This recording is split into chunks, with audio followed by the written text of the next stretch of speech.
Hello guys, welcome to Bankers Grade. तो आज की इस वीडियो में हम सॉल्व करने वाले हैं कुछ इंपॉर्टेंट एमसीक्यूज़ को। ये जो एमसीक्यूज़ हैं वो अभी तक जुलाई में जो इंपॉर्टेंट फाइनेंशियल अवेयरनेस न्यूज़ हमारे सामने आए हैं तो उससे रिलेटेड हैं। आपको मेरे साथ ट्राई करना है हर एक एमसीक्यू को सॉल्व करने का और अपना आंसर आपको बताना है।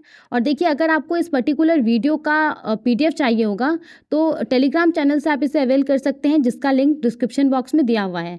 चलिए शुरू करते हैं और सबसे पहला क्वेश्चन आपके सामने ये रहा, इसको सॉल्व करने की कोशिश कीजिए।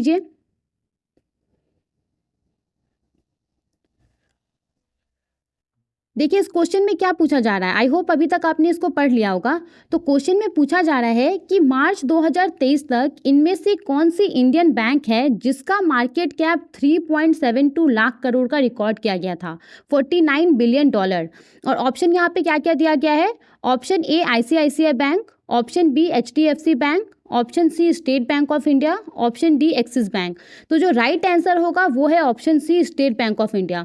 स्टेट बैंक ऑफ इंडिया का मार्च 2023 तक जो मार्केट कैप है वो 3.72 लाख करोड़ रुपया रिकॉर्ड किया गया था। अब देखिए, यहाँ पे अभी अगर हम बात करें रीसेंट डेटा की तो 1 जुलाई 2023 तक हमारे देश में जो टॉप 10 इंडियन बैंक्स हैं मार्केट कैप के हिसाब से, तो उनका लिस्ट यहाँ पे आपके सामने दिया हुआ है। यहाँ पे आपको देखिए क्या ध्यान रखना है, जो टॉप 3 हैं जिसमें कि पहले नंबर पे एचडीएफसी बैंक है। और इसका मर्जर के बाद अभी जो इसका एचडीएफसी लिमिटेड के साथ मर्जर हुआ था तो इसके बाद इसका मार्केट कैप 14 लाख करोड़ रुपए का हो गया था।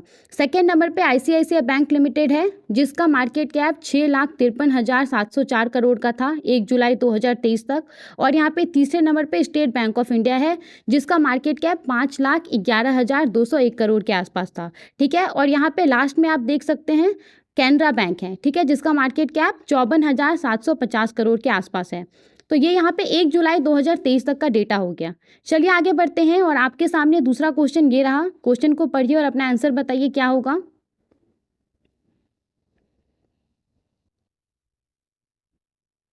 आई होप अभी तक आपने क्वेश्चन पढ़ लिया होगा। तो देखिए, इस क्वेश्चन में क्या पूछा जा रहा है। यहाँ पे पूछा जा रहा है कि हाल ही में रिजर्व बैंक ऑफ इंडिया के द्वारा कौन सी कोऑपरेटिव बैंक है जिसके बैंकिंग लाइसेंस को कैंसिल कर दिया गया और उसको नॉन बैंकिंग इंस्टीट्यूशन का लाइसेंस दे दिया गया। ऑप्शन क्या क्या है।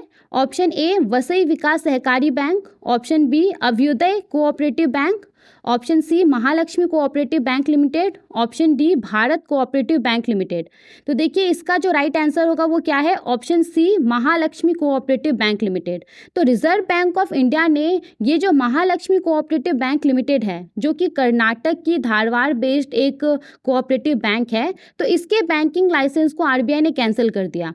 और ऐसा आरबीआई ने किस एक्ट के तहत किया है, तो बैंकिंग रेगुलेशन एक्ट 1949 का जो सेक्शन 22 है और सेक्शन 56, तो उसके तहत आरबीआई ने ऐसा किया है। और इसका मतलब क्या होता है कि ये जो कोऑपरेटिव बैंक है वो अब नॉन मेंबर से, मतलब कि जो इंडिविजुअल्स हैं उनसे अब डिपॉजिट एक्सेप्ट नहीं कर सकती है। लेकिन यहाँ पे महालक्ष्मी कोऑपरेटिव बैंक को जो नॉन बैंकिंग इंस्टीट्यूशन का लाइसेंस मिल गया है, तो इसके बाद भी इन्होंने पहले जो पैसे एक्सेप्ट किए होंगे जो कि अनपेड होंगे, अनक्लेम्ड होंगे, तो वो उनको यहाँ पे लौटाने पड़ेंगे जब भी नॉन मेंबर के द्वारा डिमांड किया जाएगा। तो ये यहाँ पे कहा जा रहा है। ठीक है। आई होप आपको ये जो एमसीक्यू है इसके पीछे की स्टोरी समझ में आ गई होगी। चलिए आगे बढ़ते हैं और आपके सामने तीसरा क्वेश्चन ये रहा। आई होप अभी तक आपने इस क्वेश्चन को कर लिया होगा। देखिए, क्वेश्चन में क्या पूछा जा रहा है।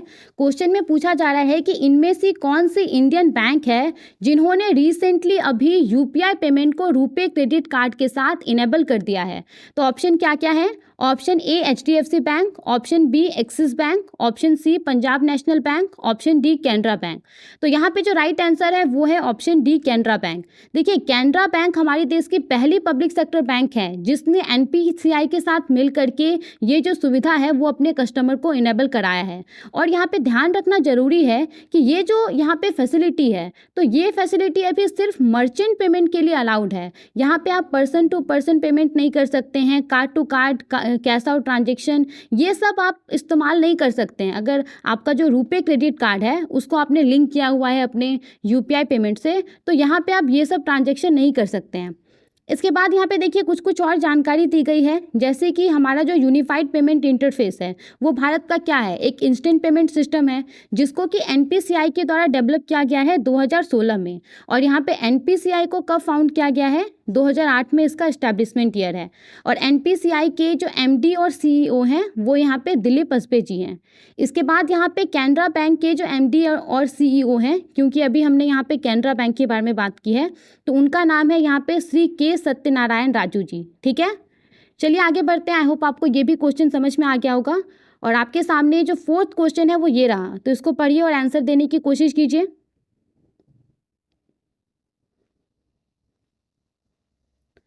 देखिए यहाँ पे क्वेश्चन में पूछा जा रहा है कि हमारी जो यूनियन बैंक ऑफ इंडिया है, तो यूनियन बैंक ऑफ इंडिया ने अभी स्पेशलाइज्ड बैंक अकाउंट इंट्रोड्यूस किया है अलग अलग सेगमेंट के लोगों के लिए। तो यहाँ पे ऑप्शंस आपको कुछ दिए गए हैं, इनमें से आपको बताने हैं कि वो जो स्पेशलाइज्ड बैंक अकाउंट है तो इनमें से किस सेगमेंट के लिए नहीं लॉन्च किया गया है, ये आपको बताने हैं। Option A women entrepreneurs and professionals, option B pensioners, option C cooperative housing societies और option D non resident individual. अब देखिए ये भी जो न्यूज़ है, ये भी जो क्वेश्चन है हमारे सामने, ये अभी रिसेंट न्यूज़ में था, इसीलिए हम इसके बारे में बात कर रहे हैं। तो जो राइट आंसर है वो क्या है, non resident Indians, option D यहाँ पे राइट आंसर है।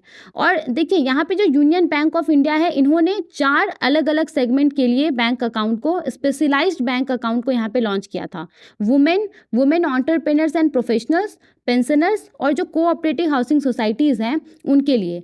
यूनियन बैंक ऑफ इंडिया का एस्टैब्लिशमेंट ईयर 1919 है। इसका हेडक्वार्टर आपको मुंबई में मिलेगा।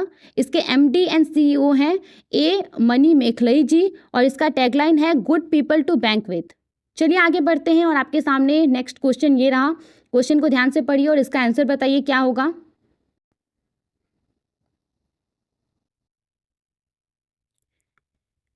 आई होप अभी तक आपने ये क्वेश्चन पढ़ लिया होगा। देखिए क्वेश्चन में क्या पूछा जा रहा है। क्वेश्चन में पूछा जा रहा है कि एक लॉयडस बैंकिंग ग्रुप है जिसके अंदर लॉयडस बैंक काम करती है। तो इस बैंक के अलावा ऑप्शन में दिए गए कौन से बैंक इस ग्रुप के अंतर्गत काम करती है, ये आपसे यहाँ पे पूछा जा रहा है। Option A Royal Bank of Scotland, option B Barclays bank, option C Bank of Scotland, option D HSBC Hong Kong and Shanghai banking corporation. तो जो यहाँ पे राइट आंसर है वो क्या है, option C Bank of Scotland. अब देखिए ये जो यहाँ पे पर्टिकुलर क्वेश्चन है ये एक बहुत ही important recent financial awareness news से लिया गया है। न्यूज़ क्या था कि जो लॉयडस बैंकिंग ग्रुप है जो कि यूके की एक फाइनेंशियल इंस्टीट्यूशन है, वो प्लान कर रही है भारत के हैदराबाद शहर में टेक्नोलॉजी सेंटर इस्टेब्लिश करने का। तो ये जो टेक्नोलॉजी सेंटर को इस्टेब्लिश किया जाएगा, मतलब कहा जा रहा है ऐसा कि 2023 के लास्ट तक इसको ऑपरेशनल बना दिया जाएगा। तो इसका उद्देश्य होगा कि इस ग्रुप का जो डिजिटल कैपेबिलिटीज़ है उसको इन्हेंस करना। तो इस न्यूज़ से रिलेटेड ये पर्टिकुलर क्वेश्चन था। चलिए आगे बढ़ते हैं और आपके सामने नेक्स्ट क्वेश्चन ये रहा जो कि आज का हमारा 6th क्वेश्चन है। क्वेश्चन को ध्यान से पढ़िए। देखिए इस क्वेश्चन में क्या पूछा जा रहा है। इस क्वेश्चन में आरबीआई की जो 27th फाइनेंशियल स्टेबिलिटी रिपोर्ट आई थी अभी, उसके बारे में पूछा जा रहा है कि उस रिपोर्ट के अनुसार हमारी जो बैंकिंग सेक्टर है उसके अंदर मार्च 2023 तक कितना gross non performing asset ratio record किया गया था। तो ऑप्शन क्या है, option A 2.5%, option B 3.9%, option C 5.6%, option D 8.2%। तो जो राइट आंसर होगा वो क्या है, ऑप्शन बी 3.9%। अब देखिए यहाँ पे ये जो रिकॉर्ड किया गया था ये पिछले 10 साल में सबसे कम यहाँ पे gross non performing asset ratio था जिसको कि बैंकिंग सेक्टर में रिकॉर्ड किया गया था।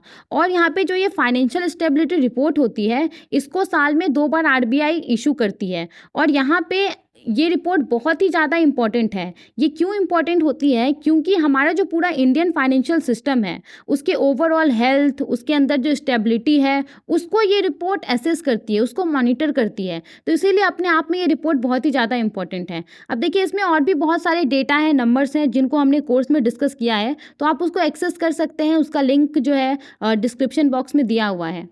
चलिए आगे बढ़ते हैं और आपके सामने अगला क्वेश्चन ये रहा जो कि आज का हमारा क्वेश्चन नंबर 7 है। इसको पढ़िए और राइट आंसर दीजिए। और ये जो क्वेश्चन है वो हमने थोड़ी देर पहले ही इसके बारे में बात किया था, तो आई डोंट थिंक कि आपको ज़्यादा टाइम चाहिए इसको आंसर करने के लिए। आई होप अभी तक आपने इस क्वेश्चन को सॉल्व कर लिया होगा। इस क्वेश्चन में क्या पूछा जा रहा है, यहाँ पे पूछा जा रहा है कि 1 जुलाई 2023 तक इनमें से कौन सी बैंक है जो कि तीसरे नंबर पे थी मार्केट कैप के हिसाब से। Option A State Bank of India, option B ICICI bank, option C HDFC bank, option D Kotak Mahindra bank limited. तो जो राइट आंसर है वो क्या है, option A State Bank of India. थोड़ी देर पहले ही तो हमने बात किया था। तो जो टॉप 3 बैंक थे in terms of market capitalization, उसके नाम और मार्केट कैप आपको याद रहने चाहिए। चलिए आगे बढ़ते हैं और अगला क्वेश्चन आपके सामने ये रहा।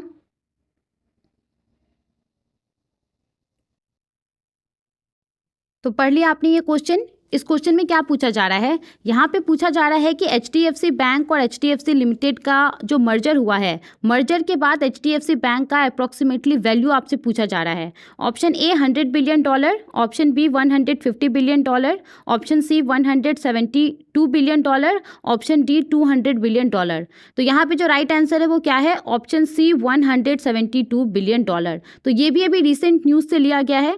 आगे बढ़ते हैं और आपके सामने जो नेक्स्ट क्वेश्चन है वो ये रहा। देखिए इसको भी अभी रिसेंट न्यूज़ से लिया गया है, और अगर आप इन सब एग्जाम्स की प्रिपरेशन कर रहे हैं तो आप हमारे कोर्स अवेल कर सकते हैं। डिस्क्रिप्शन बॉक्स में इसका लिंक दिया हुआ है, और 31 जुलाई से पहले अगर आप अवेल करेंगे तो आपको 899 रुपीज़ में ये सारे कोर्स मिल जाएंगे। तो यहाँ पे क्वेश्चन पर ये क्या दिया हुआ है, क्वेश्चन में देखिए यहाँ पे क्वेश्चन में दिया हुआ है कि जो आईडीएफसी फर्स्ट बैंक है और आईडीएफसी लिमिटेड है उसका मर्जर होने वाला है। तो यहाँ पे मर्जर में शेयर एक्सचेंज रेशियो क्या है ये आपसे पूछा जा रहा है। जिन लोगों को नहीं पता है शेयर एक्सचेंज रेशियो क्या होता है, तो देखिए यहाँ पे मर्जर में क्या होगा कि जो आईडीएफसी फर्स्ट बैंक है वो आईडीएफसी लिमिटेड को अक्वायर कर लेगी। तो यहाँ पे जो आईडीएफसी लिमिटेड के शेयर होल्डर होंगे उनको आईडीएफसी फर्स्ट बैंक का कितना शेयर मिलेगा, उनके पास जो शेयर होगा उसके बदले में, तो यही क्या हो गया, शेयर एक्सचेंज रेशियो हो गया। तो यहाँ पे ऑप्शंस दिए गए हैं, और जो राइट ऑप्शन होगा यहाँ पे वो क्या है, ऑप्शन सी है। यहाँ पे आईडीएफसी लिमिटेड के जो शेयर होल्डर होंगे उनको 100 इक्विटी शेयर के बदले में आईडीएफसी फर्स्ट बैंक का 155 इक्विटी शेयर मिलेगा। तो ये पूरा ये क्वेश्चन है।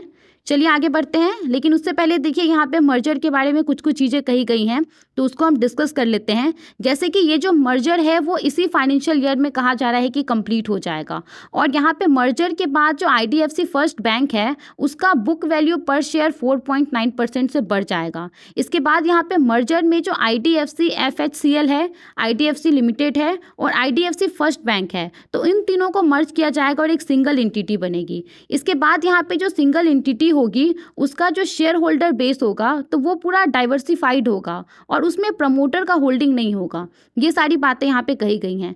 चलिए आगे बढ़ते हैं, और आपके सामने जो 10वां क्वेश्चन है वो ये रहा, इसको पढ़िए और सॉल्व कीजिए। आई होप आपने ये क्वेश्चन कर लिया होगा। देखिए यहाँ पे क्या पूछा जा रहा है, यहाँ पे पूछा जा रहा है कि स्टेट बैंक ऑफ इंडिया ने अपने 68 फाउंडेशन डे पे कितने सारे ट्रांजैक्शन बैंकिंग हब को इनॉग्रेट किया।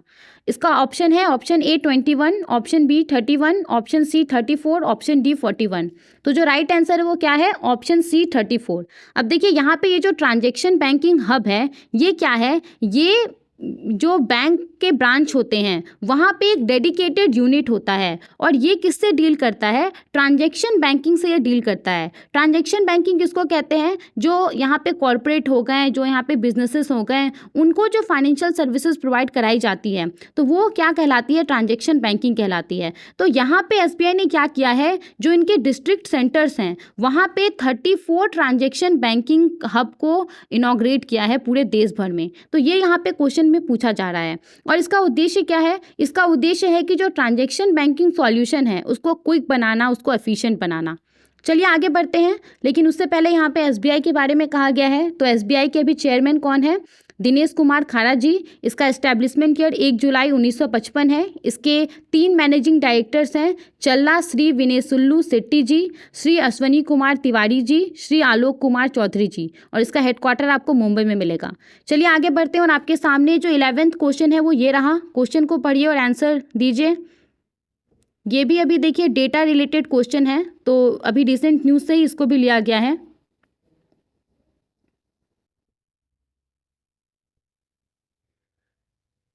देखिए क्वेश्चन में क्या पूछा जा रहा है। क्वेश्चन में पूछा जा रहा है कि मई के महीने में जो आधार बेस्ड फेस ऑथेंटिकेशन सॉल्यूशन है उसके थ्रू जो ट्रांजेक्शन्स हुए हैं तो वो कितने ट्रांजेक्शन्स को रिकॉर्ड किए गए हैं मई के महीने में, वो आपसे पूछा जा रहा है। Option A 6.5 million, option B 8.9 million, option C 10.6 million, option D 12.2 million. अब देखिए इसका जो राइट आंसर है वो है आंसर ऑप्शन सी 10.6 मिलियन। और ये भी काफ़ी ज़्यादा इंपॉर्टेंट है यहाँ पे। ये जो 10.6 मिलियन ये आधार बेस्ड फेस ऑथेंटिकेशन ट्रांजेक्शन को रिकॉर्ड किया गया था, तो ये अब तक का हाईएस्ट है। किसी भी मंथ में इतना ज़्यादा ट्रांजेक्शन रिकॉर्ड नहीं किया गया था। और यहाँ पे ये जो पर्टिकुलर सॉल्यूशन है वो आपको बहुत सारे गवर्नमेंट स्कीम्स में देखने को मिलेंगे, जैसे कि जो आयुष्मान भारत प्रधानमंत्री जन आरोग्य योजना है, पीएम किसान स्कीम है। तो यहाँ पे इंडिविजुअल की आइडेंटिटी को ऑथेंटिकेट करने के लिए इस सॉल्यूशन का इस्तेमाल किया जाता है। चलिए आगे बढ़ते हैं और आपके सामने नेक्स्ट क्वेश्चन ये रहा। क्वेश्चन को पढ़िए और इसका आंसर दीजिए।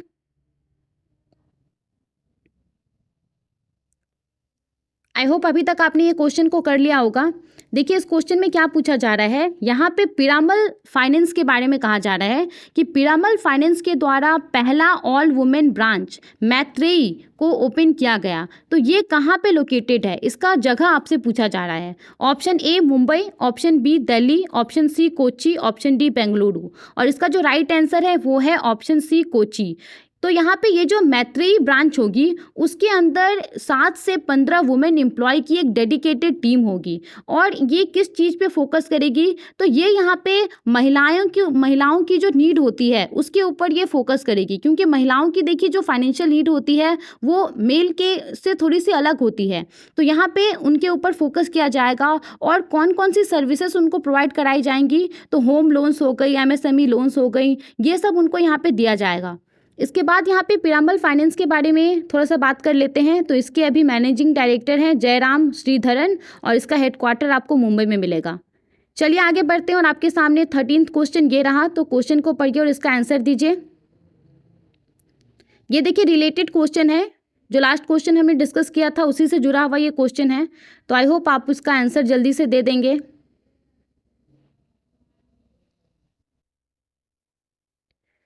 देखिए यहाँ पे क्या पूछा जा रहा है, यहाँ पे पूछा जा रहा है कि इनमें से कौन सी सर्विस है जो कि मैत्रेयी ब्रांच के द्वारा ऑफर की जाएगी। Option A home loans only, option B MSME loans only, option C home loans and MSME loans और option D personal loans and credit cards. तो यहाँ पे जो राइट आंसर है वो क्या है, option C home loans and MSME loans. चलिए आगे बढ़ते हैं और आपके सामने जो नेक्स्ट क्वेश्चन है वो ये रहा। इस क्वेश्चन को पढ़िए और सॉल्व कीजिए। ये आज का हमारा 14th क्वेश्चन है।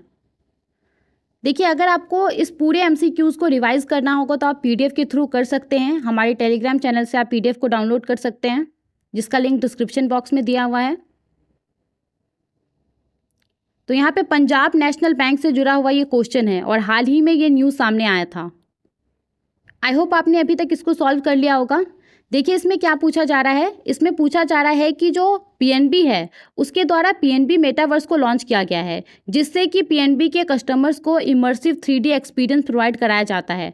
तो ये जो एक्सपीरियंस है वो किस टेक्नोलॉजी का इस्तेमाल करके उनके कस्टमर्स को दिया जाता है, ये आपसे पूछा जा रहा है। Option A virtual reality, option B augmented reality, option C artificial intelligence, option D machine learning. तो जो राइट आंसर है वो है ऑप्शन ए वर्चुअल रियलिटी। देखिए पीएनबी के द्वारा पीएनबी मेटावर्स को लॉन्च किया गया है और ये एक वर्चुअल ब्रांच है जो कि यूनिक बैंकिंग एक्सपीरियंस प्रोवाइड कराती है पीएनबी के कस्टमर्स को। यहाँ पे कस्टमर्स जो हैं बैंक के प्रोडक्ट को एक्सप्लोर कर सकते हैं अपने फ़ोन के थ्रू, लैपटॉप के थ्रू। और यहाँ पे जो ट्रेडिशनल बैंकिंग एक्टिविटीज़ है वो डिजिटल अवतार का इस्तेमाल करके किया जा सकता है। मतलब कि ये जो पूरा सिस्टम है वहाँ पे जो यूज़र्स हैं वो डिजिटल अवतार का यूज़ करके ट्रेडिशनल बैंकिंग एक्टिविटीज़ जैसे कि बैंक अकाउंट बैलेंस चेक करना, फिर से लोन से जुड़ी हुई क्वायरी करना, फिर से जो बैंक एम्प्लॉयज़ होते हैं उनसे बातचीत करना, तो ये सारा चीज़ यहाँ पे कर सकते हैं। और इससे जो उसके कस्टमर्स हैं उनको इमर्सिव 3D एक्सपीरियंस प्रोवाइड कराया जा रहा है। ठीक है, चलिए आगे बढ़ते हैं और आपके सामने जो नेक्स्ट क्वेश्चन है वो ये रहा। तो क्वेश्चन को पढ़िए और आंसर दीजिए।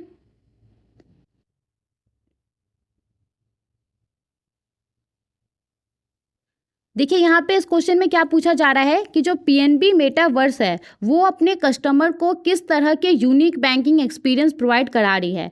तो यहाँ पे ये सारे ऑप्शन दिए हुए हैं और इसमें से जो राइट आंसर होगा वो क्या होगा, option B, interactive banking through mobile phones and laptops. तो जो ये आपका पीएनबी मेटावर्स है उसके जरिए क्या किया जा सकता है, लोग अपने घर में बैठे हुए मोबाइल फ़ोन और लैपटॉप के जरिए जो है इंटरैक्टिव बैंकिंग की सुविधा उठा सकते हैं। चलिए आगे बढ़ते हैं और आपके सामने नेक्स्ट क्वेश्चन ये रहा। G20 प्रेसिडेंसी थीम के ऊपर ये क्वेश्चन है, ध्यान से पढ़िए क्वेश्चन को, और अभी ये रीसेंट न्यूज से लिया गया क्वेश्चन है। क्या पूछा जा रहा है इसमें, इसमें पूछा जा रहा है कि इंडिया की जो G20 प्रेसिडेंसी थीम है, one earth one family one future, तो उसके अंदर इनमें से कौन सा प्रायोरिटी नहीं है। Option A, green development climate finance and life. Option B, technological transformation and digital public infrastructure. Option C, interoperability between CBDC and UPI। Option D, women led development. तो इसका जो राइट आंसर होगा वो है option C, interoperability between CBDC and UPI। चलिए आगे बढ़ते हैं और अगले क्वेश्चन को देखते हैं। तो यहाँ पे क्वेश्चन में क्या पूछा जा रहा है, HDFC लिमिटेड के बारे में पूछा जा रहा है। तो क्वेश्चन को पढ़िए और आंसर दीजिए। अभी हाल ही में ये न्यूज़ सामने आया था, उससे रिलेटेड ये क्वेश्चन है। तो देखिए यहाँ पे क्या पूछा जा रहा है, यहाँ पे पूछा जा रहा है कि HDFC लिमिटेड के वाइस चेयरमैन कौन थे जो कि अब मोस्ट वैल्यूड इंडिपेंडेंट डायरेक्टर बन गए हैं। तो यहाँ पे ऑप्शन है, option A Deepak Parekh, option B Aditya Puri, option C Keki Mistry, option D Renu Sood Karnad. तो यहाँ पे जो राइट आंसर है वो है ऑप्शन सी केकी मिस्त्री। अब देखिए यहाँ पे जो HDFC बैंक के इंडिपेंडेंट डायरेक्टर हैं तो उसका मार्केट कैपिटलाइजेशन और जो दूसरे कंपनियों में ये इंडिपेंडेंट डायरेक्टर हैं तो उन सबका अगर मार्केट कैप हम लोग मिला लें तो 27 लाख करोड़ के आसपास हो जाता है। तो इसलिए इनको मोस्ट वैल्यूड इंडिपेंडेंट डायरेक्टर यहाँ पे कहा जा रहा है। इसके बाद HDFC के अलावा ये Tata consultancy services, HDF life, Torrent power और फ्लिपकार्ट के बोर्ड के मेंबर हैं। अब यहाँ पे HDFC के चेयरमैन कौन है, अभी अतानु चक्रवर्ती जी हैं। आगे बढ़ते हैं और आपके सामने 18th क्वेश्चन ये रहा, क्वेश्चन को ध्यान से पढ़िए और आंसर दीजिए। प्रधानमंत्री मुद्रा योजना, इसके बारे में क्वेश्चन में पूछा जा रहा है। पढ़ लिया क्वेश्चन आप लोगों ने? देखिए क्वेश्चन में क्या पूछा जा रहा है कि प्रधानमंत्री मुद्रा योजना के तहत फाइनेंशियल ईयर 2023-24 में कितना लोन डिसबर्स्ड किया गया था। फाइनेंशियल ईयर 2023-24 के पहले क्वार्टर में कितना लोन डिसबर्स किया गया था वो यहाँ पे पूछा जा रहा है। तो आपके ऑप्शन क्या है, option A 40,000 crore, option B 60,000 crore, option C 81,597 crore, option D 1 lakh crore. तो यहाँ पे जो राइट आंसर है वो क्या है, ऑप्शन सी 81,597 करोड़। अब देखिए यहाँ पे ये जो फाइनेंशियल ईयर अभी हमारा चल रहा है तो उसके पहले क्वार्टर में इतना ज़्यादा लोन डिसबर्समेंट रिकॉर्ड किया गया और ये जब से स्कीम लॉन्च हुआ था तब से highest ever first quarter growth है। किसी भी क्वार्टर में इतना ज़्यादा जो लोन डिसबर्समेंट है उसको रिकॉर्ड नहीं किया गया था। 2015 में इस स्कीम को लॉन्च किया गया था जो स्मॉल और माइक्रो इंटरप्राइजेज हैं उनको फाइनेंशियल सपोर्ट देने के लिए। और यहाँ पे जो लोन दिया जाता है वो 3 कैटेगरी में होता है। शिशु जहाँ पे 50,000 रुपये तक का लोन दिया जाता है, किशोर जहाँ पे 50,000 से 5 लाख रुपये तक का लोन दिया जाता है, और तरुण जहाँ पे 5 लाख से 10 लाख रुपये तक का लोन दिया जाता है। तो ये पूरा ये क्वेश्चन था। चलिए आगे बढ़ते हैं और आपके सामने आज का 19th क्वेश्चन ये रहा। क्वेश्चन को ध्यान से पढ़िए और आंसर दीजिए। ये भी प्रधानमंत्री मुद्रा योजना से रिलेटेड क्वेश्चन है। पढ़ लिया क्वेश्चन आपने ये? देखिए इसमें भी क्या पूछा जा रहा है, इसमें आपसे पूछा जा रहा है कि प्रधानमंत्री मुद्रा योजना के तहत जो फाइनेंशियल ईयर 2023-24 के पहले क्वार्टर में सबसे ज़्यादा लोन बांटे गए तो उसमें से किस कैटेगरी का लोन सबसे ज़्यादा कंट्रीब्यूट करता है, ये आपसे यहाँ पे पूछा जा रहा है। Option A Shishu loans, option B Kishore loans, option C Tarun loans, option D gold loans. तो यहाँ पे जो राइट आंसर है वो क्या है, ऑप्शन सी तरुण लोन्स। इसके बाद चलिए आज का 20th क्वेश्चन आपके सामने ये रहा, इसको सॉल्व कीजिए। और ये भी अभी रिसेंट न्यूज़ से लिया गया है और काफ़ी ज़्यादा इम्पॉर्टेंट है। IPO के बारे में यहाँ पे बात हो रही है। क्वेश्चन में पूछा जा रहा है कि which small finance bank has recently launch its IPO. तो कौन सी स्मॉल फाइनेंस बैंक है जिसने हाल ही में अपना आईपीओ लॉन्च किया है? आपके ऑप्शन है, option A Utkarsh small finance, option B Equitas small finance bank, option C Jana small finance bank, option D AU small finance bank. तो जो राइट आंसर है वो क्या है? उत्कर्ष स्मॉल फाइनेंस बैंक यहाँ पे राइट आंसर है। तो आज का ये हमारा लास्ट क्वेश्चन था। आई होप आपने इन सारे क्वेश्चन को सॉल्व करने का ट्राई किया होगा। अगर आपको ये वीडियो पसंद आया है तो वीडियो को लाइक कीजिए, चैनल को सब्सक्राइब कीजिए। Thank you for watching.